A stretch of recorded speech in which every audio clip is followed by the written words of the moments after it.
निर्दोष को सजा। बहुत समय पहले हरिशंकर नाम का एक राजा था। उसके 3 पुत्र थे और अपने उन तीनों पुत्रों में से वह किसी एक पुत्र को राजगद्दी सौंपना चाहता था। पर किसे? राजा ने एक तरकीब निकाली और उसने तीनों पुत्रों को बुलाकर कहा, अगर तुम्हारे सामने कोई अपराधी खड़ा हो तो तुम उसे क्या सजा दोगे?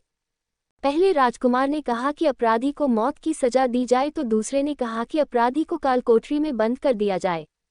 अब तीसरे राजकुमार की बारी थी। उसने कहा कि पिताजी, सबसे पहले ये देख लिया जाए कि उसने गलती की भी है या नहीं।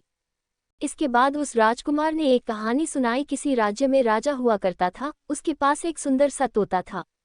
वह तोता बड़ा बुद्धिमान था। उसकी मीठी वाणी और बुद्धिमत्ता की वजह से राजा उससे बहुत खुश रहता था। एक दिन की बात है कि तोते ने राजा से कहा कि मैं अपने माता पिता के पास जाना चाहता हूँ। वह जाने के लिए राजा से विनती करने लगा। तब राजा ने उससे कहा कि ठीक है, पर तुम्हें 5 दिनों में वापस आना होगा। वह तोता जंगल की ओर उड़ चला, अपने माता पिता से जंगल में मिला और खूब खुश हुआ। ठीक 5 दिनों बाद जब वह वापस राजा के पास जा रहा था तब उसने एक सुंदर सा उपहार राजा के लिए ले जाने का सोचा। वह राजा के लिए अमृत फल ले जाना चाहता था। जब वह अमृत फल के लिए पर्वत पर पहुंचा तब तक रात हो चुकी थी। उसने फल को तोड़ा और रात वहीं गुजारने का सोचा। वह सो रहा था कि तभी एक सांप आया और उस फल को खाना शुरू कर दिया। सांप के जहर से वह फल भी विषाक्त हो चुका था।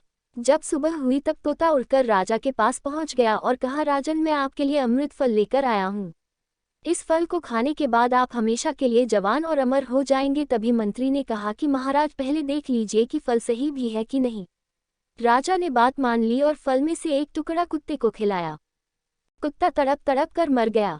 राजा बहुत क्रोधित हुआ और अपनी तलवार से तोते का सिर धड़ से अलग कर दिया।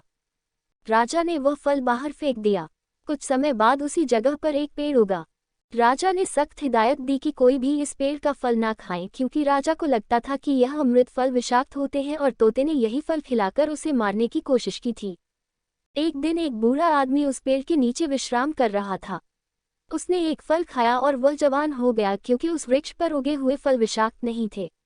जब इस बात का पता राजा को चला तो उसे बहुत ही पछतावा हुआ। उसे अपनी करनी पर लज्जा हुई।